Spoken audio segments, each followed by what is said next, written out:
आप लोगों के बीच आकर, वैसे हमारी एज तो बहुत अधिक हो गई है, कोई एज हमारी कम नहीं है। यदि हमारे स्टार्टअप्स 17 के होंगे तो 17 इधर उधर कर दीजिए, मैं भी वैसे ही हूं। इसके पहले भी जब कभी भी आईडेक्स का इवेंट हुआ है या इसी तरह का कोई और इवेंट हुआ है जिसमें हमारे युवा भागीदार हों, ऐसे इवेंट में पहुंचने का मैंने हर संभव प्रयास किया है। और आप लोगों में से कुछ से तो हमारी मुलाकात हो सकता है दिल्ली भी हुई हो और कहीं और हुई हो और यहां भी हुई हो, जब आज मैं मिला हूं उनसे। और साथियों, जैसे जैसे हमारा देश आगे बढ़ रहा है, लगातार इकोनॉमिक प्रोग्रेस कर रहा है और इस बात की आवश्यकता भी बढ़ रही है कि हमारी सिक्योरिटी भी और अधिक मजबूत हो, केवल मजबूत ही न हो बल्कि सेल्फ रिलायंट भी हो। इसके लिए सरकार ने ऐसे ऐसे कदम उठाए हैं जिनके बारे में पहले कभी चर्चा तक भी नहीं होती थी। पहले क्या था कि हमारे देश का कोई ऐसा युवा जो सीधे तौर पर किसी सरकारी वैज्ञानिक एजेंसी से न जुड़ा हो, वह कितना ही होनहार क्यों हो, कितना ही टैलेंटेड क्यों हो, उसके लिए राष्ट्र की सुरक्षा में अपना कंट्रीब्यूशन देना यह बड़ा मुश्किल काम था। उसे अवसर ही नहीं मिल पाता। और उसमें भी डिफेंस से जुड़ी यदि कोई टेक्नोलॉजी हो, उसमें तो अपना कोई कंट्रीब्यूशन दे पाना यह तो सोच से भी परे था। पर पिछले 7-8 वर्षों में परिस्थितियां पूरी तरह से बदली हैं। देश की मानसिकता में बड़ा बदलाव भी हुआ है और आज राष्ट्र साधन से अधिक साध्य पर ध्यान दे रहा है, लक्ष्य पर ध्यान दे रहा है, समस्या से अधिक समाधान पर ध्यान दे रहा है, राह से अधिक मंजिल पर ध्यान दे रहा है।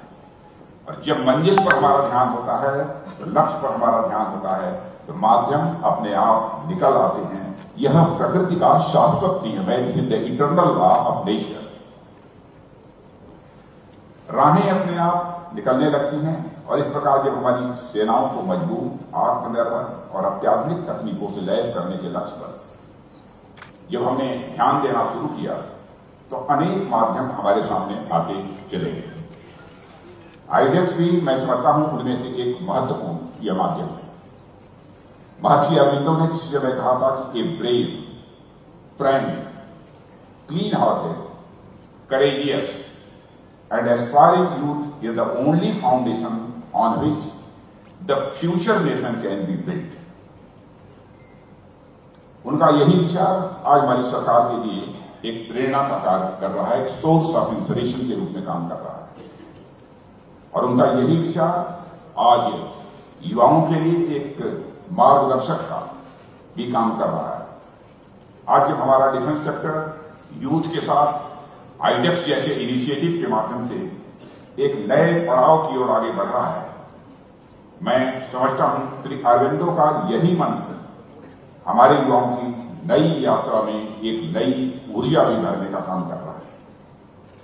साथियों, जैसा कि आप सभी जानते हैं कि आईडेक्स भारत को सेल्फ रिलायंट और सेल्फ सफिशिएंट बनाने की दिशा में एक महत्वपूर्ण इनिशिएटिव में से एक है। यह इनिशिएटिव भारत के उभरते हुए एंटरप्रेन्योर्स को एक प्लेटफॉर्म प्रदान करता है। इसके माध्यम से एंटरप्रेन्योर्स को आर्थिक रूप से सहयोग प्रदान किया जाता है, जिससे वे state of the art technology develop करने की दिशा में तेजी से आगे बढ़ सके। और मुझे कहते हुए खुशी होती है कि आईडेक्स की शुरुआत जिस उद्देश्य से की गई थी, उसमें यह सही दिशा में आगे बढ़ता हुआ मुझे साफ तौर पर दिख रहा है। ऐसा मैं बस कहने के लिए नहीं कह रहा, बल्कि मैंने समय समय पर आईडेक्स विनर से मुलाकात की है, उनसे बातचीत भी की है और उनके प्रोडक्ट्स और टेक्नोलॉजी को भी देखा है। केवल देखा ही नहीं है, उसे जाना भी है और समझा भी है। इस आधार पर मैं यह बात कह रहा हूं। और माननीय प्रधानमंत्री जी द्वारा 2018 में डेफ एक्सपो के दौरान इसकी लॉन्चिंग की गई थी, पर अपने एक्सलेंस के चलते आईडेक्स को पिछले साल प्राइम मिनिस्टर से अवार्ड से सम्मानित किया गया। और इतने कम समय में आईडेक्स ने जो ऊंचाई हासिल की है, वह खुद इसकी सफलता की कहानी कहती है। आज आईडेक्स रक्षा मंत्रालय में बहुत ही लोकप्रिय इनिशिएटिव बन गया है और इसने अन्य मंत्रालयों को भी इसी तरह की इनोवेशन स्कीम्स को अपनाने के लिए प्रोत्साहित भी किया है। आप लोग देखेंगे तो पाएंगे कि आईडेक्स अपने आप में खुद एक इनोवेशन है, जिसे इनोवेशन के लिए इनोवेट किया गया है और यह एक इनोवेशन फॉर इनोवेशन इनिशिएटिव है। ऐसे में से इनोवेशन स्क्वायर कहे तो कोई गलती नहीं होगी। Innovation multiplied by innovation is equal to innovation square. साथियों, आईडेक्स ने हमारे देश में इनोवेशन प्लस इनोवेशन नहीं, मैंने कहा है innovation plus innovation to innovation, innovation multiplied by innovation square. साथियों, आईडेक्स ने हमारे देश में इंटरप्रेन्योरियल पोटेंशियल को उजागर किया है, जो अब तक तमाम नीतिगत बंधनों के कारण सामने नहीं आ पा रही। इसने एस्पायरिंग स्टार्टअप्स और इनोवेटर्स को आगे आने और डिफेंस सेक्टर में अन्य स्टेक होल्डर के साथ मिलकर कार्य करने के लिए एक प्लेटफॉर्म भी प्रदान किया है। इसने इस धारणा को भी तोड़ा है कि डिफेंस प्रोडक्शन सेक्टर केवल बड़े उद्योगपतियों के लिए ही है। इस धारणा को तोड़ा है।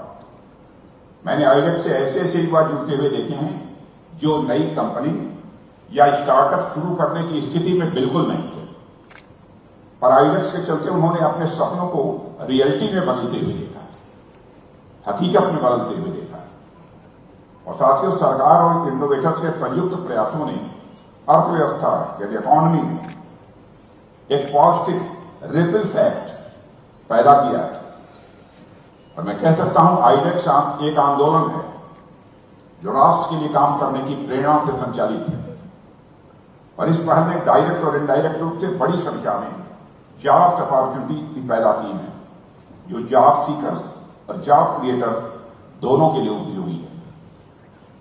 आप लोग अवगत होंगे कि 50 से अधिक टेक्नोलॉजिकल एरियाज में 100 से अधिक आईडेक्स विनर्स को प्रोडक्ट्स और टेक्नोलॉजीज के विकास के लिए लगभग 300 करोड़ रुपए के प्रोजेक्ट्स को मंजूरी दे दी गई है।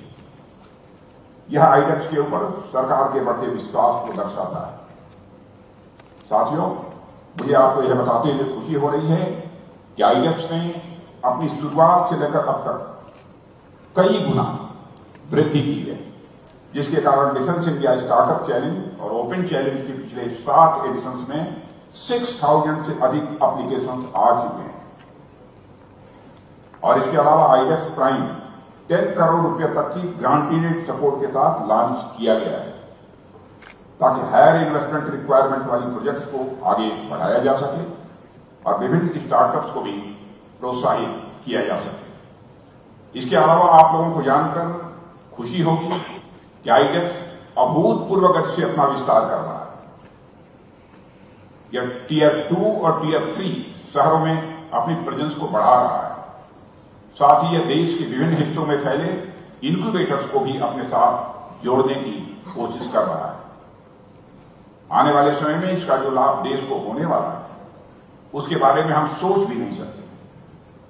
और साथियों, ज्ञान विज्ञान के क्षेत्र में अगर हमें खुद को नई बुलंदियों पर ले जाना है तो 2 सिद्धांतों पर कार्य करना मैं समझता हूं यह जरूरी होगा। पहला है डिस्पर्स मोर और दूसरा है गैदर मोर। डिस्पर्स से मेरा मतलब है आईडेक्स की देश के अलग अलग हिस्सों में पहुंच से, और यह पहल देश में जहां जहां जितने कोने तक पहुंच सकेगी, हमारे देश के युवा उतने ही इससे जुड़ सकेंगे। हमारे देश में गुजरात से लेकर असम और कश्मीर से लेकर कन्याकुमारी तक टैलेंट्स की कमी नहीं है। जरूरत है कि उन्हें पहचानने की, उन्हें निखारने की और उन्हें राष्ट्र की प्रगति से जोड़ने की। और अगर हम इस दिशा में आगे बढ़ते हैं तो ऐसा कोई कारण नहीं है कि हम इंडियन डिफेंस सेक्टर को नई हाइट्स पर ले जाने में कामयाब न हो। छोटे शहरों में आईडेक्स की बढ़ती पहुंच इसके राह प्रशस्त कर रही है। आने वाले समय में हम उम्मीद करते हैं कि आईडेक्स अलग अलग क्षेत्रों को प्रोत्साहित करते हुए अनटच्ड एरिया में भी अपनी जर्नी कंटिन्यू रखेगा और हमारे defence infrastructure all around fortification में अपना यह महत्वपूर्ण योगदान देगा। साथियों, जैसा कि हम सभी अवगत हैं, भारत आज दुनिया का सबसे युवा देश है। लेस देन 35 ईयर्स हमारे देश की पॉपुलेशन अप्रॉक्सिमेटली 65% है। Am I correct? लगभग यही 65%। 35 ईयर्स कम कीजिए, केवल डेमोग्राफिक दृष्टि से नहीं बल्कि मन से। इसकी सोच नई है हमारे देश के नौजवानों की और इनके लक्ष्य भी नए हैं। ऐसे में नए उद्देश्यों की ओर ले जाने वाली राहें भी नई हों, यह समय की सबसे महत्वपूर्ण मांग है। और ऐसे में मैं मानता हूं कि आईडेक्स इनिशिएटिव ने इस मांग को पूरी तरह कंप्लीट किया है और ऐसा मेरा निजी तौर पर मानना है। आईडेक्स इनिशिएटिव माननीय प्रधानमंत्री श्री नरेंद्र मोदी जी के विजन आत्मनिर्भर भारत का ही एक इनिशिएटिव है। आईडेक्स इनिशिएटिव भारत में रिसर्च एंड डेवलपमेंट की राह प्रशस्त करने वाला इनिशिएटिव है और आईडेक्स इनिशिएटिव भारत के गौरव को पुनर्परिभाषित यानी रीडिफाइन करने वाला भी यह इनिशिएटिव है, जिसके वाहक आप सभी नौजवान ही हैं। मुझे पूरा विश्वास है आप और यह इनिशिएटिव दोनों एक दूसरे के माध्यम से बहुत दूर तक की यात्रा यह तय करेंगे और हमारे डिफेंस सेक्टर और राष्ट्र को नई ऊंचाइयों पर ले जाने में यह कामयाब होंगे। देश के सम्मिलित प्रयासों के चलते इंडियन डिफेंस सेक्टर आने वाले समय में दुनिया भर में अग्रणी होगा, ऐसा मेरा पक्का विश्वास है। आप लोगों के प्रयासों को देखते हुए मेरा विश्वास निरंतर मजबूत होता जा रहा है। हमें बस पूरे लगन और समर्पण के साथ आगे बढ़ना है। मन, वचन और कर्म से राष्ट्र की उन्नति के लिए प्रयास करना है। यही हमारी सफलता का मूल मंत्र होगा। इस अवसर पर अधिक कुछ न कहते हुए मैं आप सभी को अब तक की जो भी आपकी अचीवमेंट्स हैं, जो भी आपकी उपलब्धियां हैं, उसके लिए तहे दिल हार्दिक बधाई देता हूं और मैं आपके भविष्य के प्रयासों की सफलता के लिए शुभकामनाएं देते हुए अपना निवेदन यहीं समाप्त करता हूं।